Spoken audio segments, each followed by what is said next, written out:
So good afternoon everyone, and welcome back over here to Epcot, and welcome out to our first trip out to this year's International Flower and Garden Festival here at Epcot. And I'm really excited because we came a couple days before, about a day before that the festival started. Got to see a lot of topiaries and everything else, but now officially food booths are open, the festival has started, there's a lot of things to try out. So make sure you'll stick around. We are gonna have a great day checking all the stuff out, trying out some food because I'm very, very hungry. And also checking out all the topiaries they have to offer here at the Flower and Garden Festival.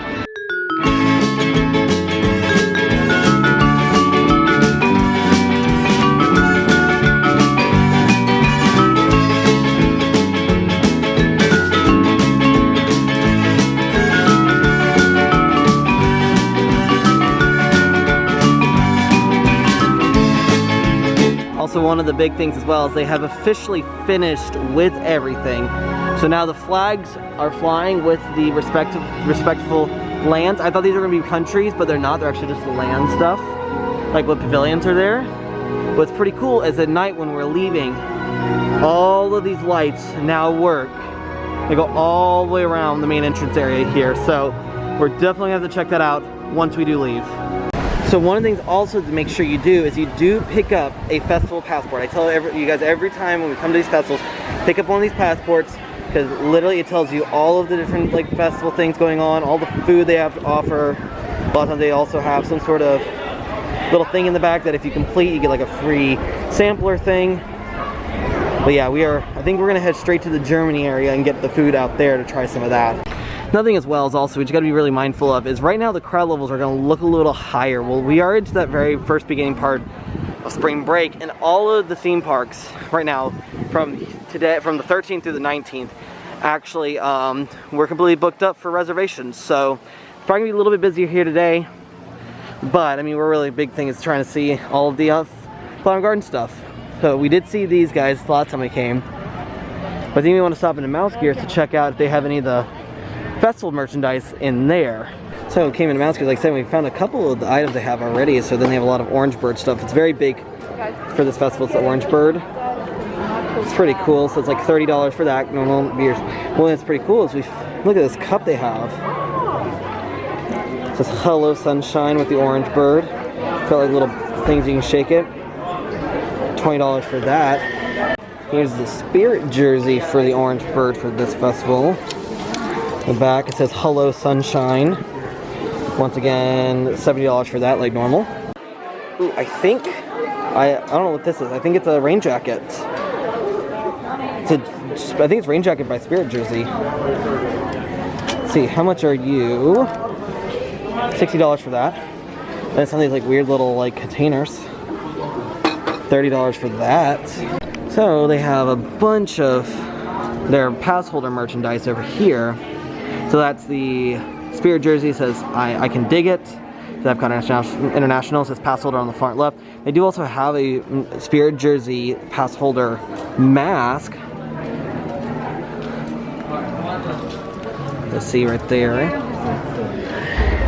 It's really cute actually. It's this color, but I mean it's cute, but I'm like I definitely don't really like it as much as I did like with the Festival of the Arts one. Got a bunch of these cups as well. I love the glass cups a lot. So $20 for each cup. It's kind of ridiculous, but I like the fact that like, so you have extra small, medium, large, extra large, extra large I think still, double XL. So they've got plenty of Spirit jerseys for pass holder stuff. Here's the other thing about the Flower and Garden Festival. They do go a little bit extra with just the normal stuff. Like this usually is flowers, but these are very vibrant colors for it. So I'm really like, just the little things that they add for the festival. Okay, so here is an indication of how busy it is.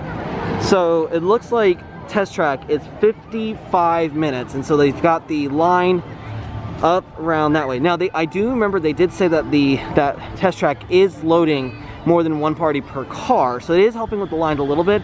However, you're only talking about if you have a party of 3 and a party of 2, they can go together, but if you still have a party of 4, can't load every seat because they still don't have a single rider line. But the line literally goes up, around, continues down that way. So very busy day today. So I do like that in the passport they do tell you where some of the merchandise is.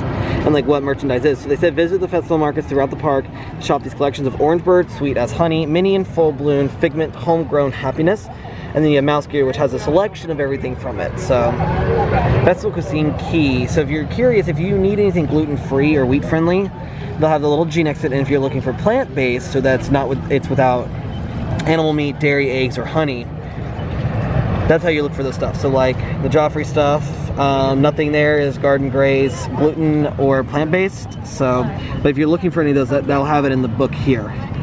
So we got off into the Sunshine Griddle, and we got the shrimp and grits and the fried cinnamon bites. With bacon. With candied bacon on top. There's a shrimp with cheddar grits with a sauce and some corn on it. So, one, I'm just so hungry, I think anything's gonna taste good. So, gonna try to get a little bit of everything in this bite. We got a shrimp, so a little bit of the grits. A little bit, start heading back towards the place, but we're going to go through the World Showcase. So,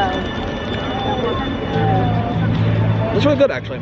You don't want to go all that way, I think. The shrimps, maybe. The shrimp definitely probably isn't like, doesn't have a kick like other things we've had, like over at like Universal.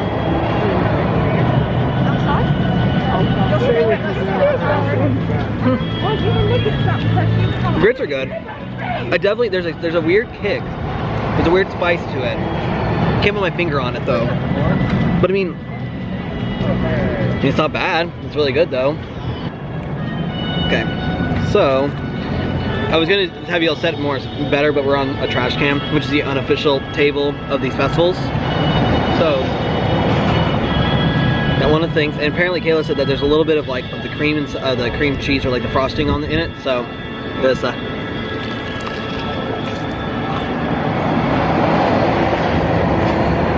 What's the filling? Cinnamon.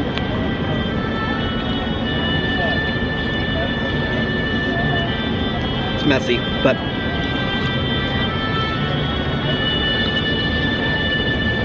oh yeah, there's a good crunch to it. I can't tell what the inside is.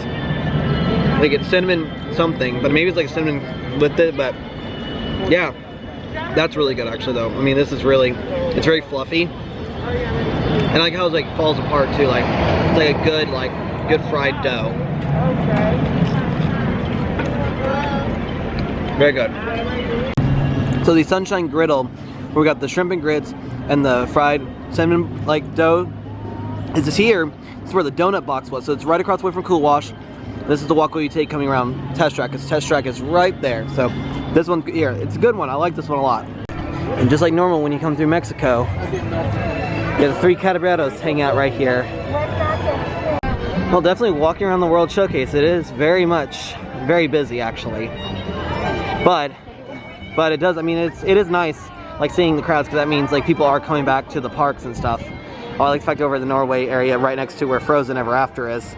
You got a troll topiary right there. I mean, kind of fits because back when it used to be Maelstrom, it used to be trolls you would see. Well, and of course, over in the China booth, or China pavilion, you have the little panda topiary. Usually they're over in front of the restaurant here, but because of the line, because this is all the line for Frozen right now, they're right here.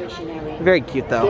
Sorry if I'm not showing you guys quite enough stuff because I'm very hungry, we're very hungry. And so we literally ran from over there from the from like Mexico through Norway to the outpost, and now we're up to the Germany booth because we're gonna get the strudel here and the potato pancake with caramelized ham. So it's gonna be really good. All right, so we ended up getting the potato pancake with the caramelized onions, ham, and sour cream herb on top, and then you got the cheese strudel with mixed berries as well. So I'll tell you, this smells very good. Okay, so I'm gonna do the potato pancake with the onion and ham. So a little bit of everything on that.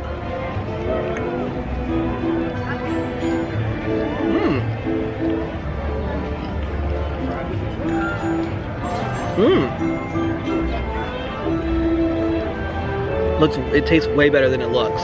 Yeah. For some reason, like little bit of sour cream that's on top with the herb. You know what it tastes like? It's like a Pringle, like a sour cream Pringle. Yeah. I know it's weird to describe, but that's how I can describe the taste.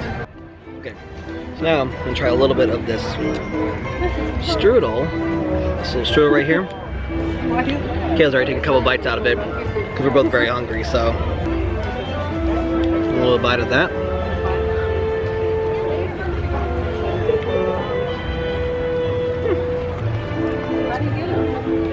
It's creamy.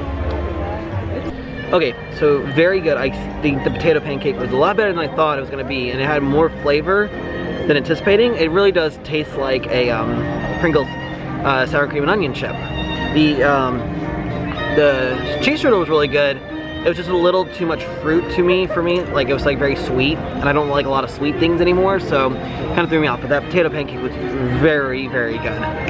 So before we go out of Germany, I wanted to stop over here into the miniature train area because, so you see how like they have the flower and garden banners.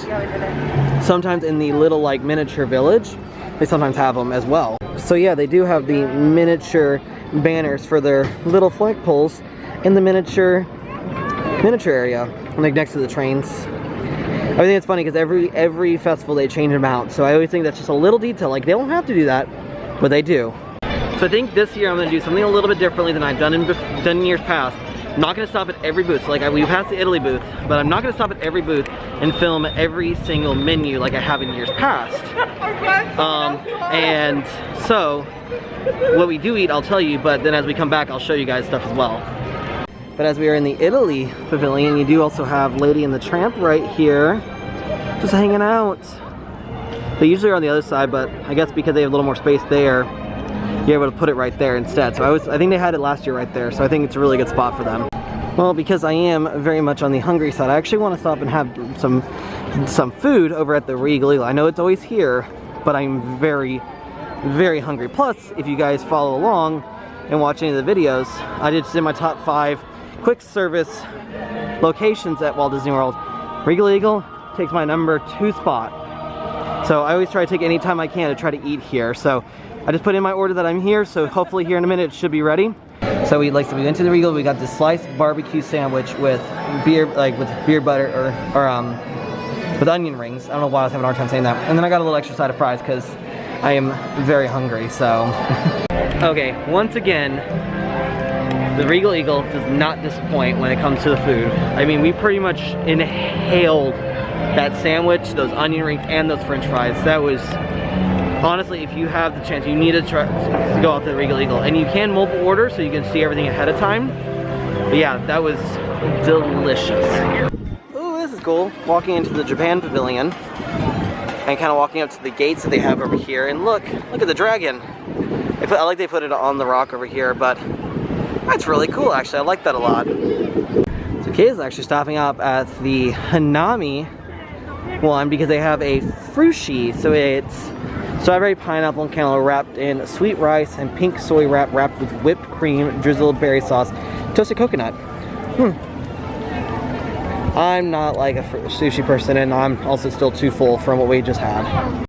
So like I said, here's the frushi that Kayla got. So like I said, it's got like watermelon and cantaloupe with wrapped in rice and a sweet like wrap with whipped cream and a berry drizzle on top. It was really funny because she immediately looked at, as soon as she got it, she looked around for chopsticks and we was like, can I have chopsticks? And the person acted like most people don't get chopsticks for these things, so kind of made me laugh a little bit. So I just find these interesting because again, part of the festivals, they have like these little like plants that they have you can buy. You can have your own little topiaries made by Noah's Ark. So you can get a Mickey one, a little monkey one hanging off the side. You can get a Mickey head. You get an elephant, a little bunny, or if you want to do your own, you can have your own version of, like your own like skeleton of it. So if you look across the way over at the International Gateway, because we're in the France Pavilion, look at the butterfly they got out. Oh, I also love the fact they've got little flowers out to welcome you into the International Gateway, because this is the second entrance into Epcot. So as you get into the France Pavilion, you have the Beauty and the Beast topiary, which is right here, of course, right in front of the Beauty and the Beast sing-along, which I didn't realize I knew it started back up. I can't remember when it did start back up, but it's kind of a cool little thing if you really like Beauty and the Beast. So I know this isn't a part of the International Flower and Garden Festival stuff, but back here in the France Pavilion, this little booth back here sells ice cream and stuff, and they actually sell an ice cream, a macaroon ice cream sandwich. So I got a chocolate ice cream sandwich. So it's about the right size for what I need, but I like the fact they give it in a little like paper like that. Give this a quick try. Said it's not like super big, so kind of like that.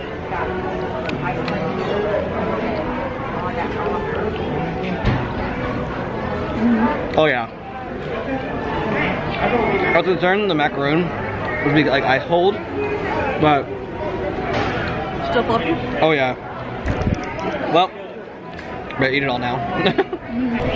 Okay, so the macaroon ice cream sandwich, the chocolate ice cream, was very good, and there wasn't like too much of it. Like I always get kind of thinking about like where I don't want to have too much or like it'd be too rich or something, and it was like about the perfect amount because the macaroon was very like crunchy but fluffy in the middle, and then the ice cream was very good. Like the ice cream was very chocolatey, it tasted really good, and it really complemented with that macaroon.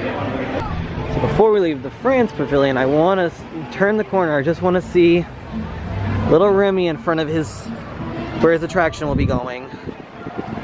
Which, like I said, we did get an opening date announcement of October 1st of this year. Of course, every time Kayla thinks of October 1st, all she thinks about is how is it so far away, but I love it. Well, as you come to the UK, right next to where the fish and chips are, you got Peter Pan and Hook, and at least they actually have faces. In years past, these Photopias have not had faces.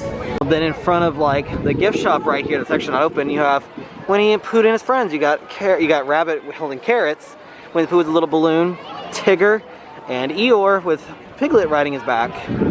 Then they take a quick stroll through the Festival Center. So this is the Festival Center they've been using since the old Festival Center of the Wonder Life Pavilion is actually shut down. But usually they have like extra food stuff in here, some extra merchandise things. So we'll see what they got going on. Maybe they have one of the trucks for Disney for their horticulture stuff. I guess maybe talking about how they take care of all the plants and everything. This is walking into the Festival Center right now. Wow, there's a lot of places to sit and eat. So the last time we were in here for the Festival of the Arts, and there was art everywhere. We got a couple of places. They got the festival favorites. They have the cider house, the farmer's feast, all in here. So there's 3 different food areas in here. Oh, and then they got stuff all the way in the very back. I wonder what's back there. So it just means the realization that there is no like shopping back here at all. Like usually even like for food and wine they had an area back here where you could buy stuff. But not this time. They're just using all the festival markets around the World Showcase. Because like they have areas back there where they have like, I guess how they keep up with everything. But there's a lot of seating, a lot of standing areas. So I guess when it gets really busy, this place you can come in here and sit down and eat some food. And then just one little look at the flower beds. Pretty cool because usually when you stand on that bridge you get a good look coming across. Normally you can stand up there where like the water fountain area was, but unfortunately they took all that out with all the reimagining of the center area. But sometimes they will change them throughout the festival. So we should have maybe come through the right side this time to go over to the butterfly garden because they actually closed it down. I don't know what time, probably 6 o'clock they closed it, unfortunately. So I mean, I get why, but I was kind of bummed because I kind of wanted to go see the butterfly garden and everything. So, but just beware, it does open up with the park, and I think it will close a little early before everything else. As Kayla says, because the butterflies need to go to sleep. So, but I don't think butterflies sleep. I mean, they probably do, but I don't think that's the reason why. Well, also, this is a interesting sight. That building is almost completely gone. It's very interesting. Just, I mean, how open it is and how much more of the ball you see. So I guarantee you, whenever all this opens, you'll have some photographers standing here taking photos of the ball. It'll be farther away and it gets a different angle. I will say though, with the building completely gone, and again the side path, the ball really looks really good. I like having some of the photographers out here because there's one out here actually, and it's a really, really good picture with the ball in the background. And of course, whenever they have the Moana Journey into Water thing, they'll look really cool with that in the background as well. So it's not quite fully dark yet to see all the lights, but the lights are on in the front entrance area. I will tell you what, this is the first phase of all the lighting they're doing for the 50th stuff, plus the Epcot version. The fountain and the lights on the ball will actually stay like forever afterwards. So this whole main entrance, and I gotta really go back and see if I can find footage of right before it closed and do it before and after of everything, because it's definitely a little, it's almost unrecognizable now, especially when you walk out like this area right here. You walk out and just how open it is, because then you turn the corner, there's the cool fountain. And just like I said, look how open all of this is. Oh, you can kind of see the lights. I said, Kaylee, so you can kind of see the lights up here. So these light up, and they usually will like change colors throughout the night as well. Someone said that they can sing some music as well, so maybe that'll be part of the lighting effect they do on the ball and the fountain. So we are going to go ahead and call it a day from our first trip out to the Flower and Garden Festival to stand here in the main entrance area with all the new music as well, because Kayla just recognized it's brand new background music that they play. But I mean, overall, this was a fantastic trip out. We got to try a lot of food. We are very, very full right now, but there's still a lot of things that we didn't get to see. There's a lot of things we didn't try, stuff that we wanted to try but didn't get a chance to get to because we were too full. But I mean, just this festival is so much fun, and it does run for a long time again this year, so you have plenty of opportunities to get out here to check everything out. So with all that being said, we do head off of a fantastic trip out to our first trip out to the Flower and Garden Festival. We will see y'all next time.